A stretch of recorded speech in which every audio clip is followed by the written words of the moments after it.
Ladies and gentlemen, boys and girls, cats and kittens, welcome back to the podcast, the live stream edition, and thank you.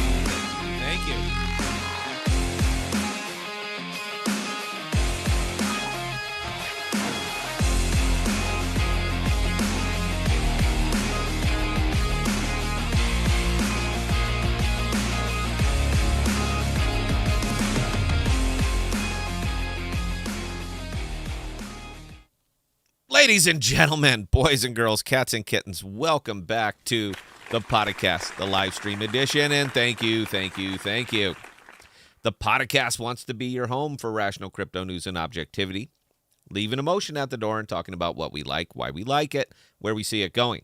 We get into the micro, we get into the macro, and the economic trends that we feel will affect your wallet, even if you don't think they will. We are telling you the way we see it, and that is all.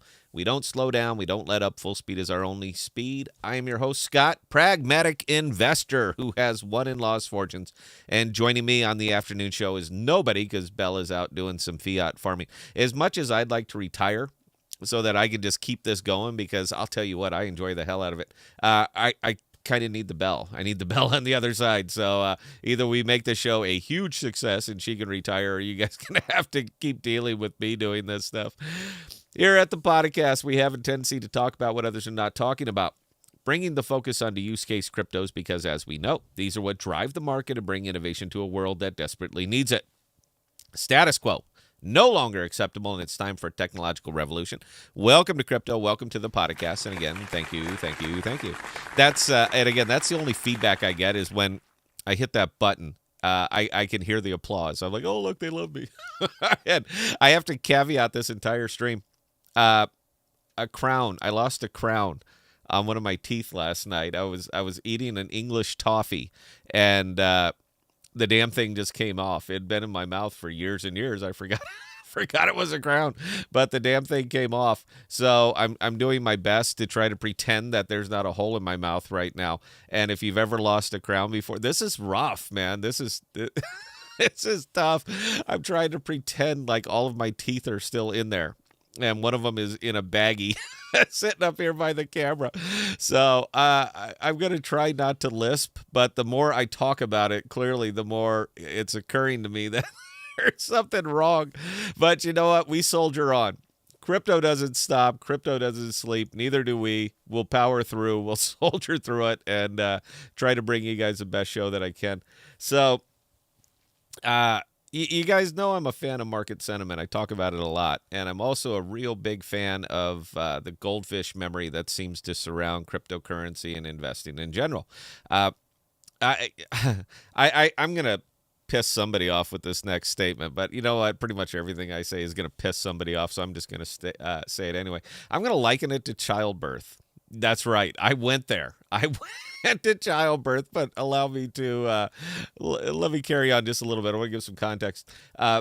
It's probably you know what it is. It is the most painful thing a human can go through is likely childbirth.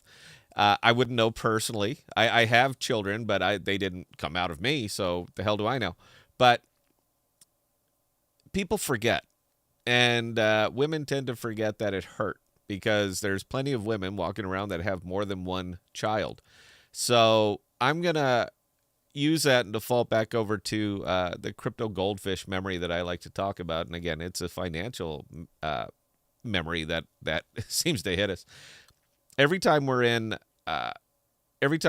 some kind of event, it's the worst thing that we've ever been through. We've never been through anything like this. The sky is falling. Everybody needs to sell. Get out right now. It's over. The party's over. You're the last guy there, and if you don't get out before everybody else, then you're going to have to help clean up. That's what we're going through right now. The absolute worst thing that could possibly ever happen.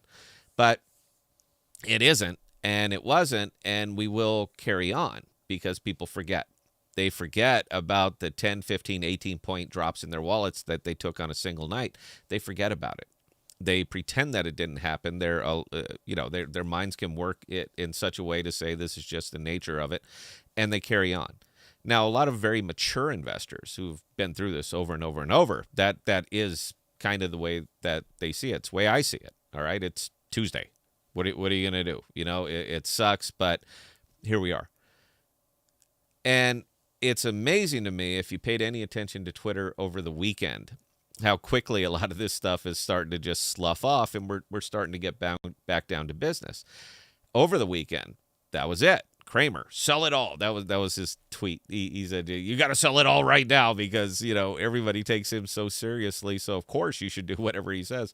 But it went from that to, well, let's keep building. And it went from that to, let's kind of address the problem, meaning a lot of these central exchanges were just criminally over-levered.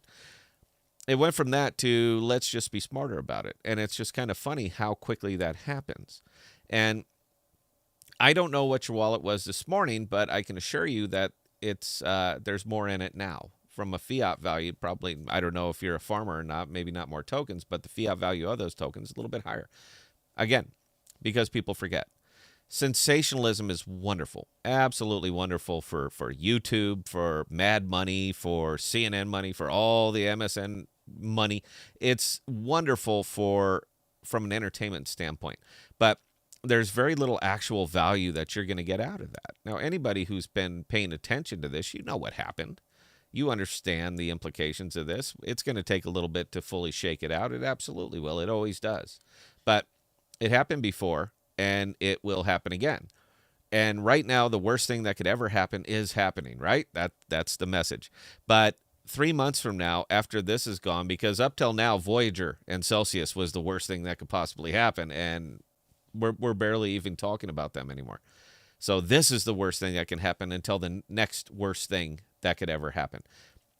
This is investing, guys. This is the nature of it. This is the market. When you have very loose monetary standards and the people who are supposed to be keeping an eye on everything really don't know what the hell they're doing, because if they did know what they were doing, they'd be investing. They wouldn't be policing the investors. They'd be doing it themselves. So as long as that group can stay ahead of the policemen, just one step ahead, we're going to see it. We're going to see it over and over and over. So where I say you kind of need to put some of that to bed, it is, I believe every word of it because I've been going through this for so long.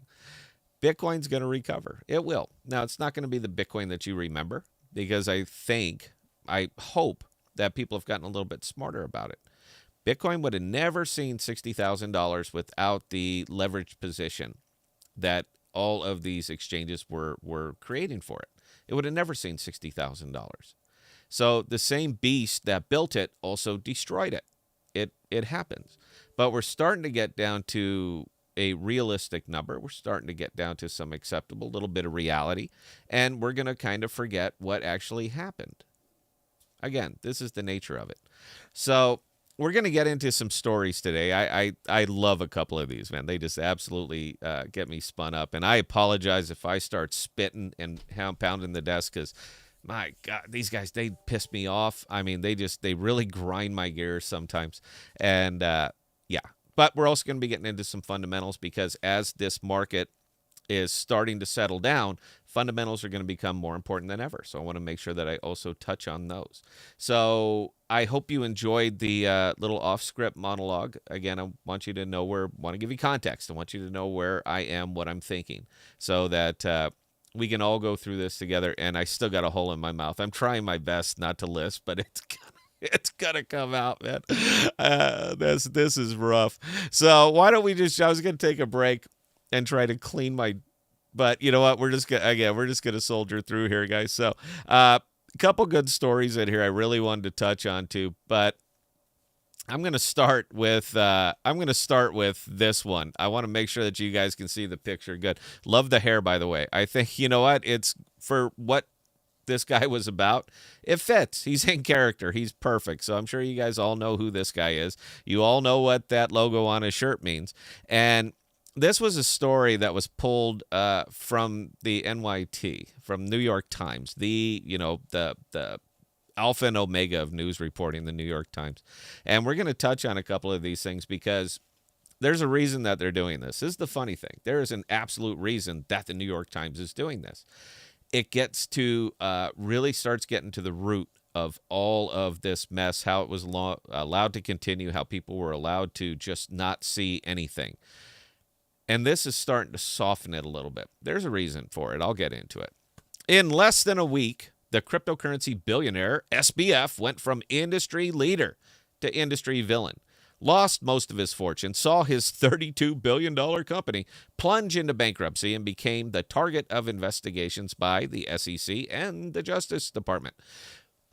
But in a wide-ranging interview on Sunday that stretched past midnight, my God, how can you do that? How can you keep talking to somebody past midnight? He sounded surprisingly calm. He shouldn't. He absolutely shouldn't, but he sounded surprisingly calm. Quote, "You would have thought that I'd be getting no sleep right now, and instead, I'm getting some," he said. "It could be worse," end quote. The empire built by Mr. Bankman-Fried, who was once compared... I love this line right here, by the way. This is so hack journalism NYT crap right here. Who was once compared to titans of finance like John Pierpont Morgan and Warren Buffett, collapsed last week after a run on deposits left his crypto exchange, FTX, with an $8 billion shortfall, forcing the firm to file for bankruptcy.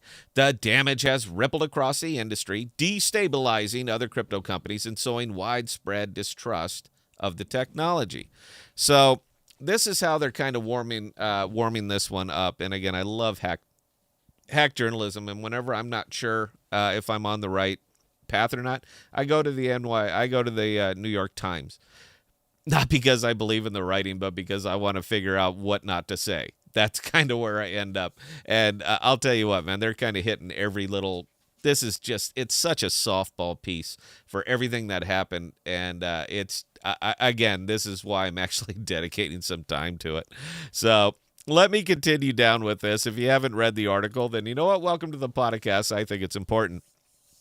Besides some Twitter posts, messages to employees, and occasional text to reporters, Mr. Bankman-Fried, 30, has said little publicly over the last week. In the interview on Sunday, he voiced numerous regrets over the collapse of FTX. Did he? But he would offer only limited details about the central questions swirling around him: whether FTX improperly used billions of dollars of customer funds to prop up a trading firm that he also founded, Alameda Research. Let me answer that for you. Yes, he did. He absolutely did. The Justice Department and the SEC are examining that relationship. Yes, they are. Alameda had accumulated a large margin position on FTX, essentially meaning it had borrowed funds from the exchange, Mr. Bankman-Fried said. Quote, "It was substantially..." I kind of lose it right here. I really do, a little bit. "It was substantially larger than I had thought it was." Got to ask you on this one, Sam. Are you the boss or are you not the boss? Do you have the little Mark Zuckerberg card that says, "I'm the CEO, bitch"? Do you have that? Is it stenciled in your underpants or something like that? Okay, I'll just keep going. "It was substantially larger than I had thought it was," he said. "And in fact, the downside risk was very significant." And do you know why that downside risk was very significant, Sam? Do you know why? We know why. We all know why. He said the size of the position was in the billions of dollars, but declined to provide further details. I'm going to get off this story. I really am. As much as it would be fun to tear up hack journalists, and I did it for years. We've done political commentary forever. And there's very particular key phrases that you're looking for. It gets back down into human psychology, human psyche, and propaganda. And as soon as I start seeing it, I basically tuned out. I'm like, okay, we're done. You have, in fact, been trained as a journalist, and you know how to use the keywords, the buzzwords, and everything to drive a narrative to the direction that you want it to go, as opposed to getting out the facts. That's a whole different argument. It's a whole different conversation. We're not going to have it here. Let me just say that this was probably just a brutal softball article. I'm a little bit stunned that they actually ran this one. But you got to get into the why of it.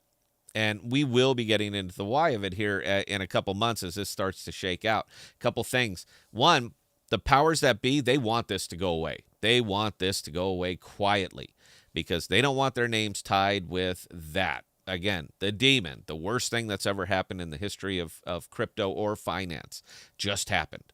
So they don't want their name tied anywhere with that. But this place is also in bankruptcy.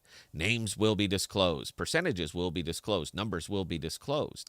Time and date stamps will be disclosed. All of these things will be disclosed. So as soon as that name starts getting tied to your name, you want to make sure that it is a little bit more morally acceptable, that you were tied to this person, Tom Brady, that you were tied, that he was in your office, Gary.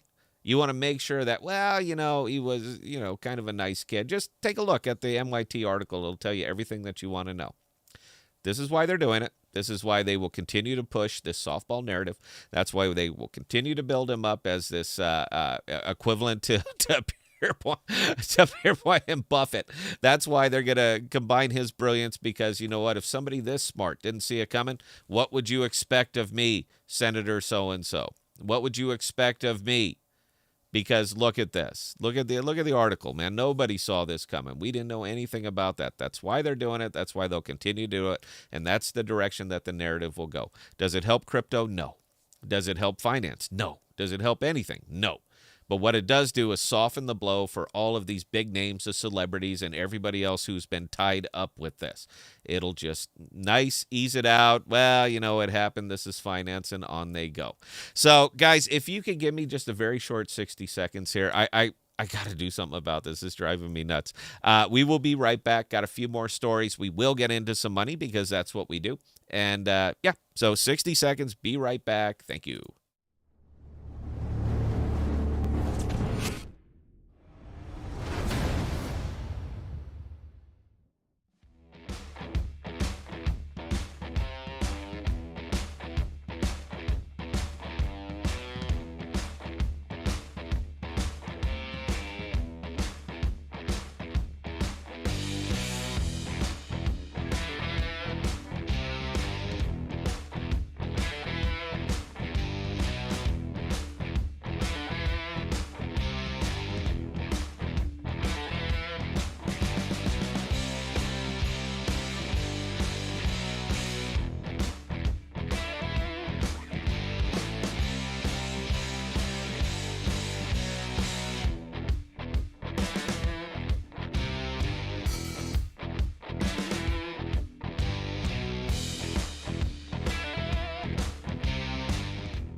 Thank you. There was nothing wrong with about this. I got a dog coming in over here. Go away. I wanted to hit my cigarette, so I can't do that unless I got the producer on. So without the bell, then we have to take a break. I do want to get into some money though. I want to pay attention over here because I know this doesn't matter. It doesn't affect us. It's not crypto. It's legacy world, and it has nothing to do with us. But the Dow has been more or less Bitcoin as a kind of a whole. There's so much interconnectedness, and this is including legacy money that didn't get wiped out in FTX. There's still so much legacy money over here that you're going to start to see. They have a tendency to run together a little bit. If the Dow falls 700 points in a single day, then Bitcoin is not going to weather it. It just isn't. So. Oh, now it's getting me. I think it's important that you pay attention to what's actually going on over here. Things are really starting to line up very, very well for the legacy world. I think it's going to help pull crypto out of this a little bit out of the funk. We just have to get past the whole FTX and the demon, and we haven't seen the bottom yet, that kind of thing. But I think it's important that you're at least aware of what's going on over here. As long as that number's positive, and I'm thrilled. This is where I want it. This is it just at least keep it in a positive, not too negative, or keep it flat. Any of that stuff is going to be okay. I apologize if you hear the dogs barking. I'm doing this from home today, so there we go. All right, I want to get into another article. Let me see which one. And I got too many of these things here. All right, we're going to get into another way that people are starting to insulate themselves from this just a little bit. And this one I pulled from Markets Insider. Ken Griffin, the billionaire founder and CEO of hedge fund giant Citadel. I'm sure you guys have heard of Citadel. Got their fingers all over this market. Slammed the stunning collapse of crypto exchange FTX and called it a travesty as investors risk losing billions. Well, that's already happened. All right, those billions are gone. Ken, thanks for playing. Quote, FTX is one of these absolute travesties in the history of financial markets, Griffin said on a live stream of the Bloomberg New Economy Forum in Singapore on Tuesday. Quote, people are going to lose billions of dollars, and that undermines trust in all financial markets. Now, why does that really bother him? We're going to get into that. Distressed FTX filed for Chapter 11 bankruptcy on Friday after it was embroiled, in a big crisis. Oh, my God, nobody saw it coming. The fallout from the FTX's blowup could have societal impact as the confidence of a generation of investors would be shaken, Griffin said. Quote, it's really awful because the 20-something-year-olds to 40-year-olds who are so engaged in crypto, they've got to save for their retirement. And if they don't believe or trust in financial markets, that's a huge problem. So let me tell you one of the things that Ken's missing here. The reason that these 20-somethings to 40-somethings are involved in crypto is because they don't believe in the financial markets. This was not the first travesty. This is not even the worst travesty. But the reason that they're in crypto is because they don't believe in the financial markets that you can support, that you build, that made you wealthy. I understand why you want people to save for their future, and I happen to agree with it. But the most important thing to you is that they give you their money so that you can save for their future, because they can't possibly be trusted to make any investment decision for themselves. How could they? They're peasants, right? They don't understand the inner workings of the legacy world. Look at what they did. They came over to crypto. They got wiped out. Look at this. My goodness, they're going to lose faith in the industry. You're a hedge fund manager. This is all about you. It has nothing to do with crypto. It has nothing to do with faith or trust. The biggest financial travesties that have ever happened to mankind were because of people like you. All FTX did was what you did. That's all they did. And I don't understand how they can keep trying to prop this up, that they are just these angels. These are the ones that are going to get you out of it. These are the people who are going to save you. You're running the same damn scam. You're doing the same damn thing. But you're always going to be looking for a devil so that the next time it happens in your world, you have somebody else to point to. The worst, you said it, I didn't say it, the worst travesty in the history of financial markets. They're $30 billion. It's a lot. I'm not going to poo-poo that. I'd like to have $30 billion. I wouldn't be here. But I would love to have that kind of money. I would. But Lehman was $650 billion. Do we need to go back to 2008? Do we need to go back to 2000? Do we need to go back to all of these big bullet points where you guys blew up the world? Do we need to go back there? Because I noticed at the time, you dismissed it. What are you going to do? You did the Kevin O'Leary defense right there. They were over-levered. What are you going to do? Mr. Wonderful, I see everything, but I didn't see this. That's where you're going to go, and you're going to continue to end up over there until it's your turn on the chopping block. But again, as long as you have somebody to point to, oh no, look at this. I'm in the I'm in Markets Insider article. I was at a panel, and I say this is the worst thing. Not what we did, not what we will do, but what already happened. I really can't stand these things, man. I understand this is the nature of it, but again, I'm gonna go back to my monologue. People forget. So Ken is just setting himself up for the next time when he does it, that it'll maybe not be so bad and we can shake it off a little bit. Well, we were not nearly as bad as FTX, as if that is somehow a defense that we didn't wreck it as bad as they wrecked it. This is where this is where we're at now. I'm having so much fun doing this. And, we tried for years to stay out of this, doing what I'm doing right now. We tried for years to stay out of it. I did not want to get political over here. I just didn't. I wanted to talk about money and just kind of stick with crypto and stuff like that. But, when something like this happens and you just don't get the rationality in the space that I think we should be having, I kind of feel obligated to at least give my viewpoint. We are opinion editorial here at the podcast. We've never been anything but opinion editorial. We don't offer financial advice. I don't recommend you invest the way that I invest, because if you're not investing the amounts that I'm investing, then the results are going to be different. They just are. It's math. Oh God, I didn't want to do this one. All right, you know what? We're just gonna carry on a little bit. I got a couple other stories I really want to get to, but now I really don't. I mean, it's just it's gonna be the same tired thing, just chewing all over and over and over. So why don't we actually get into some money? A couple interesting things that I've seen recently. I mentioned it on the Discord, and I got absolutely no traction. People are starting to get a little bit concerned over here about the EVMOS. Now, I'm fine with it because I'm earning very, very well with it. One of the issues that they're having with EVMOS is that the staking APR is so damn high. It's difficult for a lot of dApps to launch over here because it's hard to gin up liquidity. I mean, it's just tough for them to get liquidity when you're offering 130, 140% on the staking percentage. I don't even know what it is right now. It's something shocking.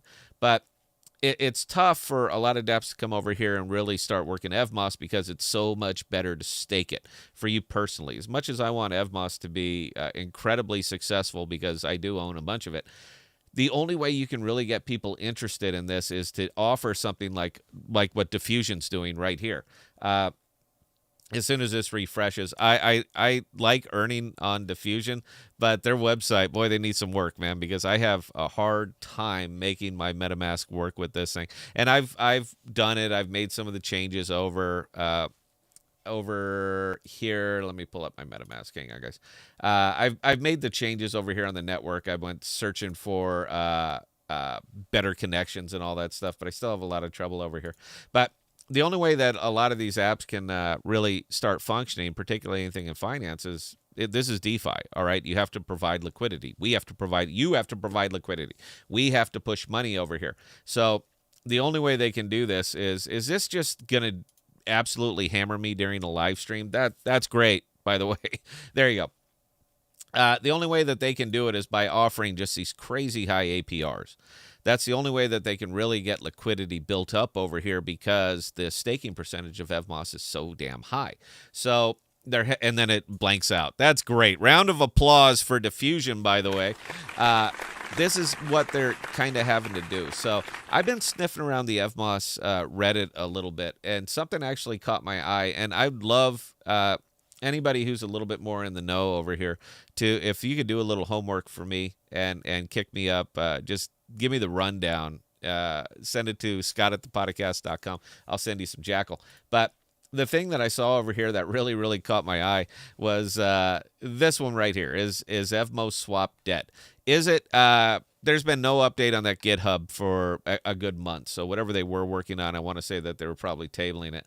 But there's some new projects that they are talking up right now. I haven't gotten into them yet, but this one caught my eye right there. So I literally just heard Alter is coming to EVMOS. Expect an announcement on that soon. So I'm sure you guys remember Alter. We had some fun with them. They've never. Oh God, it's Cosmos, man. I'm going. Get back to it. I'm a Cosmos channel. I'm a Cosmos and an AMP channel. And if you live in the Cosmos, you're not actually allowed to bash anything that's Cosmos. It's kind of like the unwritten rule. The same way a YouTube person can't really have a go at another YouTube person. It's just rude. You don't do it. So I never have. I do it very underhandedly. Not like I'm sending emails or anything like that. I'm just subtle. I'm sure you guys know when I'm having a go. But Alter was one of those that it was neat. I liked the idea when it was coming out. I haven't even looked at the price. I'm thinking that this is kind of rough right now. Let's all take a look together.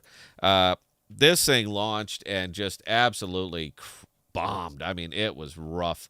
So if you're familiar with Alter, the type of investment that you really want to be associated with is one that looks like that. All right, as long as you're tied to something like that, sky's the limit, man. This damn thing launched, and that's not even the long launch. Let's take it from launch day. Way back here in February at $1.92, and it's currently at a nickel. So this is not the type of investment that you really want to be stuck with. And we stopped covering them even before launch because we saw there was some questions. We had some questions about Alter. So instead of them answering those questions, I just stopped covering them. Period. I've never owned a single token. Whatever I got on CFI, I think there was the infinity pool. They were giving the altar, but aside from that, I've never actually spent a penny on them. So in this case, I could say, yeah, I'm well up on altar, but. You don't really want it. You know what? Bad. There you go. Look at there. I'm the only person who voted on altar, but altar is always kind of. They just won't go away. They just won't go away. And I guess this is going to be their next chance to save themselves. So the homework, and I'm asking if somebody can confirm this. That's all I'm looking for is can somebody confirm that Alter is actually leaving where they are and kind of moving over to Evmos because that's where it says. So I went and looked at their website, and it looks like they've all the stuff they said that they were going to do, they're going to, I guess, keep trying to do. Not sure about development. I haven't really had a go at it, but I will download it. I will take a look at it. It's tough though. I don't really want their stuff. I really don't want their stuff on my phone. But basically, what they're doing is they did what NKN has already done. New kind of network. If you're not familiar with NKN, do yourself a favor. Go to NKN. Take a look. It's secure wallet-to-wallet chat. That's it. I have it on my phone, and I'm trying to multitask here. This is how Emery and I have always communicated was through here because we believe that privacy should be private. But the difference between what NKN is doing and this one doing, if they're still using those private keys, if they're still using that, then they're not actually using Web3 in the incantation that they birthed this in. It was not actually Web3. It was Web2 with a private key. But they launched a token to come along with it. Now, if you don't use a token, if there's no point in a token, if it doesn't do anything, then over time, because the shine comes off the rose. That's what your token looks like. That's what it's going to look like. We've seen this over and over and over, but for some reason they're still hanging on. So I went and taken a look at what they've actually got going on over here. And again, this is very, very similar to what NKN is doing. I love NKN. I think it's great. They did do up the website real nice. It looks really cool. Looks like it would be great on my phone. And all the stuff that they said that they're doing with it, I'm interested. Again, I like privacy. So it kind of looks like they're still trying to build this one out. And I don't know, in this case, maybe it's worth a look. It's nothing that I would really jump into, but it might be something. It looks like the token's about as low as it can go. We do want to bring you crypto products here on the podcast because we are a crypto show. So maybe take a look at this one. I'm not endorsing it. I'm not saying anything. I'm just pointing it out that this thing is here. But Evmos does need some more. It needs more dApps built on it. I mean, that's all it's going to come down to. It's a nifty token. I like what they have going on with it. I love how well I can earn with it. But those dry out. That will absolutely dry out if they don't get some big powerhouse dApps built up over there on Evmos. They're going to have a problem. They're just going to have a problem unless they can start getting some more things built up over there. So I'm going to continue to earn with it as long as I possibly can. And I don't really see Alter. I'm not sure Alter is going to be the savior for the Evmos world. But that's your homework. I just want to know if they're actually doing it. So anybody who wants to internet sleuth for me, get me the answer. The way you see it doesn't have to be 100% correct. Just cite your source a little bit, and I'll send you some jackal. You guys know if I say I'm going to send you money, I send you money. So if you're going to do some work for me, I'm going to pay you for it. Happy to do it. So that is one of the things I did want to mention on the stream. Hope you guys get some takeaways from that. The other thing that I want to talk about right over here is, believe it or not, Bitcoin. And the reason that I want to talk about Bitcoin in this case is because, again, people do forget. Now, let's blow this out just a little bit because I'm a big chart guy. So let's blow this out into the, I need more time than this one. So let's blow it out into the 15 minute. So this was FTX right here. From here all the way down to here, right in that little period, that was FTX. That was the bottom. That was the fallout. Now, with the contagion that's still spreading through the central exchanges. And I do like that some people have actually come out and pointed out that this is not a failure of crypto. This was a failure of central exchanges who were over-levered. That's all it is. All right, there's nothing more to it than that. We've seen it. We've seen it before. We will see it again. This is, again, crypto. But I think that right there is a real good indication that people forget. They forget about where it was. They forgot about how high it was, and they forgot about how low it was, and they just start to get back to work. Now, as soon as the sensationalism passes, and it's starting to, and the work actually gets back to it, then you start to see a nice little noticeable increase in it. Guys, look, I don't personally care about the price of Bitcoin, but it is an excellent, excellent point of market sentiment. So if this was still here, and if Kramer, oh yeah, and I saw the comment, it's not Kramer from Seinfeld, it's Kramer from his stupid-ass money show. If the sentiment was where they are saying it is, and if the fallout was where they're saying it is, who the hell's buying this? I think it's a fair question. Who the hell is buying Bitcoin? Who is buying it in a large enough and a noticeable amount that's actually going to move the needle? Because, guys, the needle is slowly moving. I own very little Bitcoin. The only Bitcoin that I think I have to check which wallet I'm on here, guys. So give me just a second here. I can show you this one. I don't own a lot of it. And the only Bitcoin that I do own is wrap version of it. And it's only here on Osmosis because I can get that. That's the only reason that I own Bitcoin and that I'm still there. I'm still a pragmatist all the way down. And it doesn't matter how I personally feel about Bitcoin. It's how the rest of the market feels about Bitcoin. It's about the sentiment around Bitcoin. So do I think it's going to stay down at 15.5? Clearly not. Do I think it did it? Clearly not. Let me find my screen again. Did it stay down there? Clearly not. People forget. They get over the shock. They get over the awe. The leverage traders go back to work, and we get a nice slow increment of this because people still remember $60,000. Now, where are they going to get in trouble on this one? Going to get in trouble on this one because all of the tools, the things that made it go to $66,000, these are not there anymore. Some of them are, but now everybody's watching. Everybody's got their glasses down. They're paying close attention. They're looking for the books, and they're finally asking why. I still think that this was a good thing for crypto. I think that this little collapse, the FTX, the worst travesty in the history of all financial markets, according to Ken, I think it was a good thing. I think it was a necessary thing. If they would have carried that debt sheet into a bull market, it would have been an atomic bomb. Imagine what that would have been when it was 10 times larger. It would have been absolutely a pure atomic bomb. But your average trader, your average person, your average crypto investor who really doesn't pay a lot of attention to the news, these people are starting to wake up a little bit, and they're starting to ask why. There's another couple stories I wanted to get to. I'm not going to because I'm not going to. But ledger sales through the roof. How much money has actually left central exchanges and have ended up in DeFi wallets? How many of them have ended up in ledgers? Up a amazing percentage, 3, 4, 5, 600%, a huge amount. So yes, in this case, I think it was actually kind of a good thing because it woke up a lot of people. And when people are starting to wake up, they're starting to step out of their cave, they are going to be a lot more rational and a lot more objective about their investment decisions. The one takeaway I want to get from all of this, and I really, really hope that I'm correct on this, is that our volatility is not going to be so extreme. This is important to me. This is personally important to me as a yield farmer.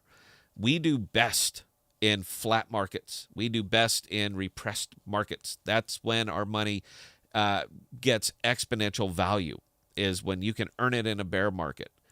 So this works for me. And ultimately, what I hope is that it's going to be removing this volatility. Now, with the tools necessary to create this insane volatility, such as your FTX, your margin, your back end, people just pouring, legacy money just pouring in, buying up Bitcoin ETFs and all this other fun stuff, with those tools being removed, it should start to stabilize the market so that we're not seeing Bitcoin go from 24 to 17 in a single day. That's my takeaway. That's my hope, because when that happens, I can go to work. That's when I can get the most personal APR and personal leverage, meaning purchasing power on these APRs that I can get, is when the market starts to go like this. So it's working out, and I just, again, hope that there's a lot of I hope that people continue to ask why, who, what, when, where, why, and how. I think it's very, very important. All right, guys, the Epoch hit. We are going to move some money. If you could, please. Got to wet the whistle here. Please give me 60 seconds. We'll be right back. We'll move some money around the Epoch. I'll give you the context of what I have, where I have it, why I have it there, and we will be right back. Thank you for indulging me.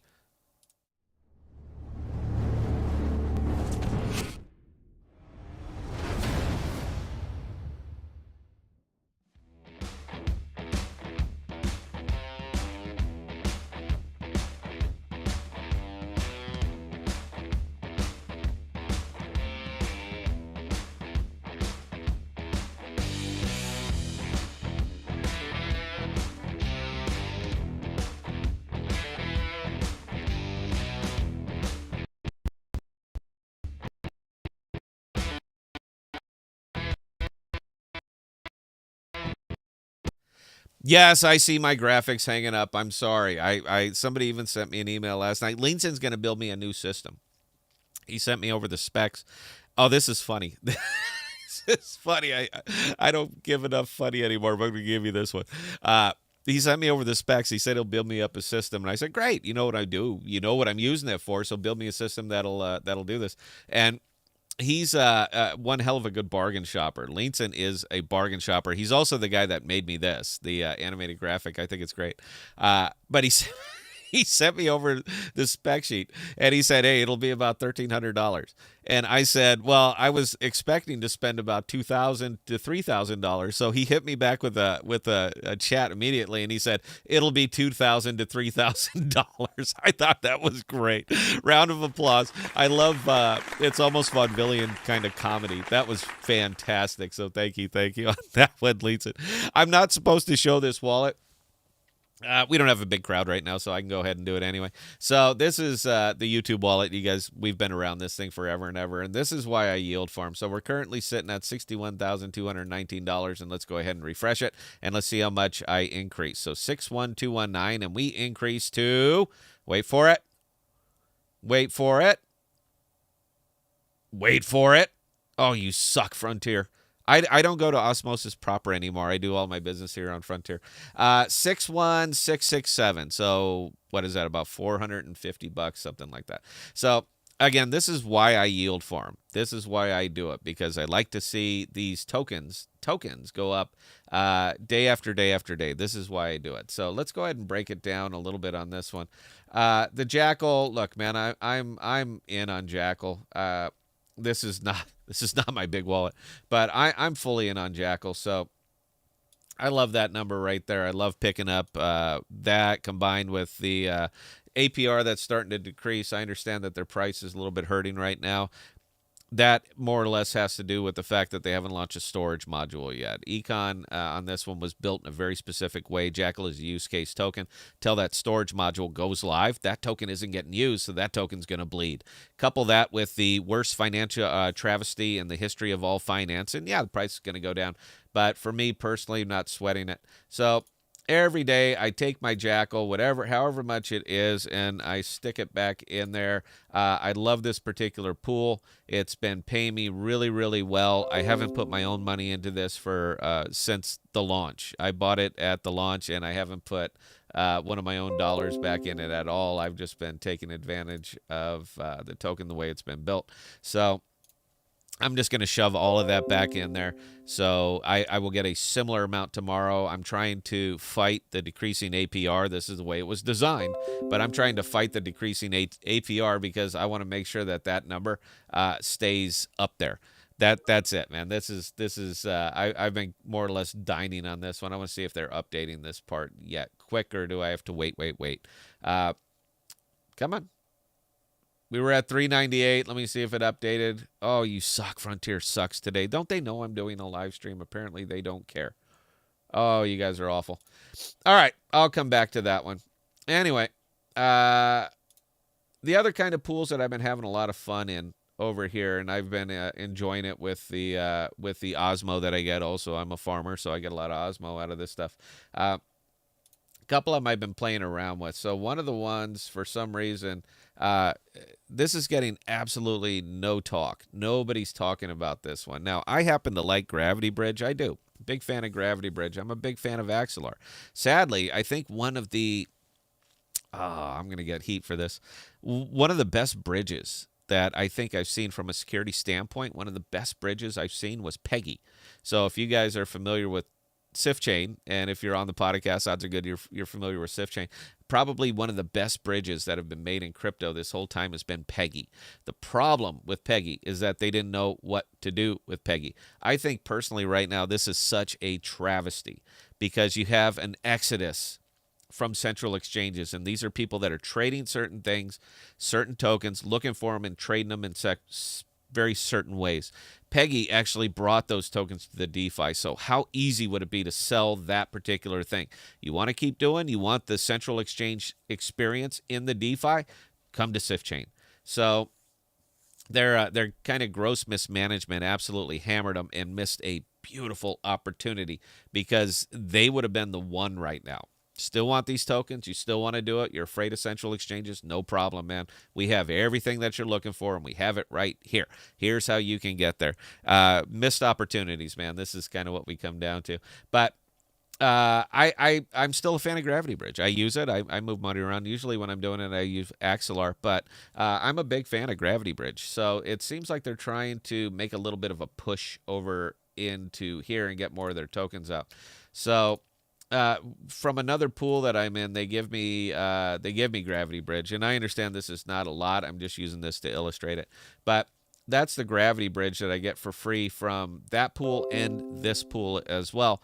And all I do is straight put it in there as a single asset because I want it to be, I'm going to lock in my value, at least half the value of whatever I'm putting in every day. I lock it into Osmosis. I trust Osmosis. I know what they're going to be doing with Osmosis. Big fan. So if I can lock it in and collect 64.4%, 64.4, I'm absolutely going to take it. I will be all over it. The token has got a lot of variance, but it's paired off on the other side of it with Osmo. It makes sense for me. That's why it works for me.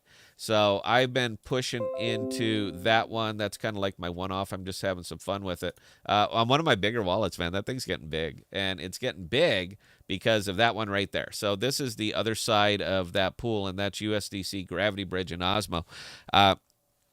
That one makes a lot of sense for me for a couple of reasons. Bridges are dangerous. They are absolutely dangerous. It's the most risky part of all of my crypto investing is anything that's done through a bridge. So from a stable token standpoint, USDC, that's where a lot of my stable tokens are. For me, it just makes sense to break them apart in between Axelar and Gravity Bridge. So if one of those things happen to get hacked, they start clearing out LPs, I'm not going to get zeroed out. I'm only going to lose maybe one of them. And hopefully the other people are going to learn from what happened on the other chain so that they are on the other bridge so that they can fix it before it happens to me. So that's the other side of it. And another one, just a shockingly high APR that you're pulling out of this. I'm a farmer, guys. This is where I live. I'm going to look for the most fertile fields. Those are fertile fields. I love this one because the pool that I'm jumping into here is USDC, not Axelar, but Gravity Bridge, but it's USDC, and I'm paired with Osmo. This is a beautiful pool. The largest pools that I'm in on every other wallet that I own is that one right there, USDC, Osmo.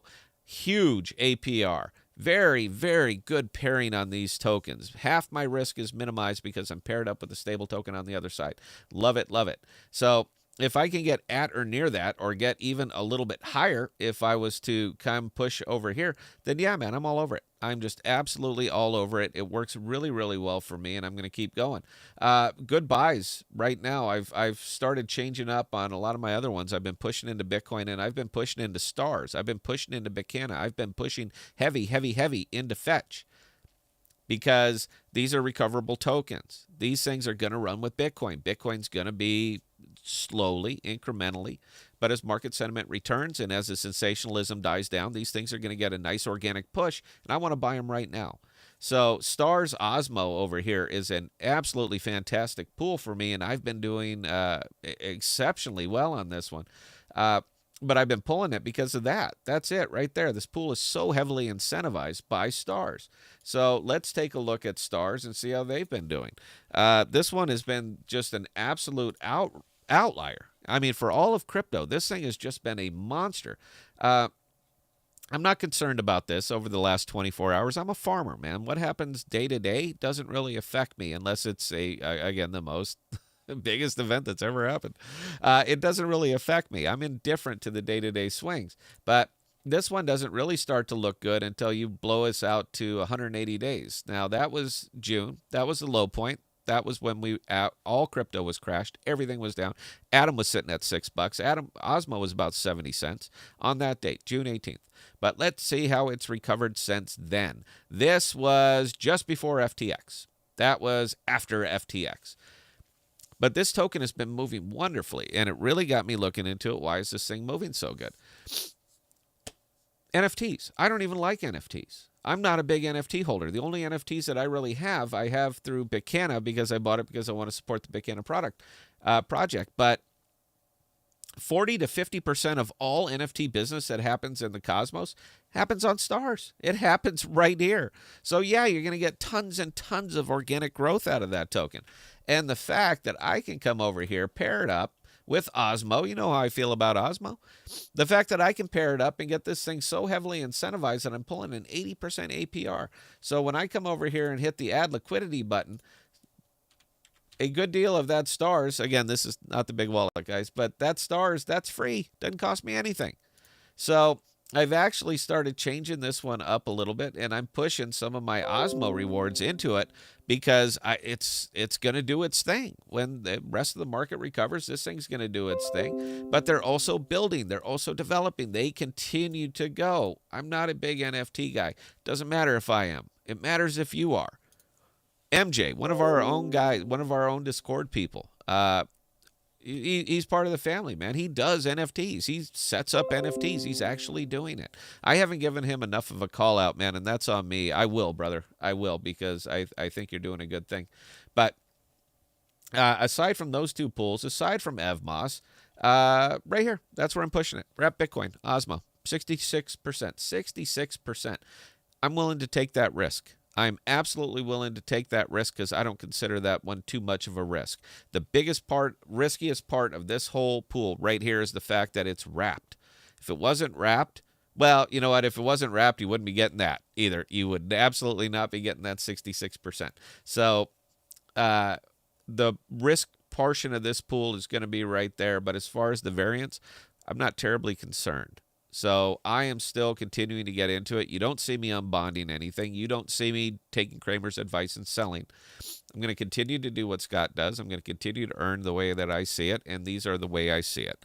So anyway, guys, I'm going to go ahead and wrap it up. I appreciate you guys joining me on this one. I know I did my best to try to keep it interesting, but the things that really interest me, the things that are moving markets, the micro, the macro, the stuff I really get into, it just does not sell. We've been trying to do this for years and years, and it's just that nobody cares. But if I can survive this, and I did, if I can actually come out of this ahead, and I will, then I want to say that my method, the way I do it, and the way I see it, seems to work really, really well for me. So I'm going to continue to push that message. We will not be on live tonight. I apologize for that. The producer is getting burned out. Well, I don't think she's getting burned out. It's a lot of work, man. It's a lot trying to put these things together. I know the content is not catching people. I get that, man. We haven't had a new subscriber to this channel in weeks, just weeks. But even with that, man, if you guys are giving us your time, I want to give you the best value that I possibly can. So our production value, I like to think, is pretty tip top for a two-man show, but it's a lot of work keeping it up. So I understand why she burned out a little bit. So we're not going to be live tonight. We will be live tomorrow night. I'll keep bringing you guys the afternoon streams as long as you keep attending. And yeah. That's all I got on this one. So if you have any questions or comments, scott@thepodcast.com. I answer any and all emails. Makes me feel important. And that's it. So until next time, guys, please stay safe. Please be smart with your money. And we got a new ending graphic here, guys. Cheers.